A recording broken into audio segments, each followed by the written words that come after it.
गुजरात विधानसभा बिसायख'थिनि सिगांनो गुजरात रायजोआव मोनसे गिथावना आरो दुखुनांथाव जाथाय। बे गिथावना जाथाय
फै बयबो फै जमदुवार दख'रानि थाखाय मोनसे फोसावथाय।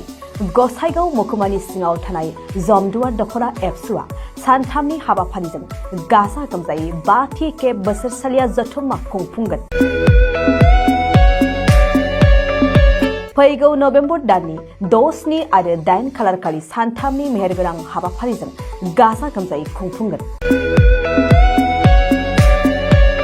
मख'नो गोनांदि खुंफुंनो गोनां जथुम्मायाव बायदि मेहेरगोनां आयदाफोरबो लाफानाय जादों। बेबायदिनो भलिबल, काबादि, खन्थाइ आवरायनाय, लिरनाय बायदि बायदि दिन्थिफुंनाय आयदाफोर लोगोआव जांख्रिथायारि देंखोगिरि दैख्लं खुंगुर बसुमतारी देंखोमु 1, 2, 3 मेथाइ खननाय बादायलायनायबो लानाय जागोन।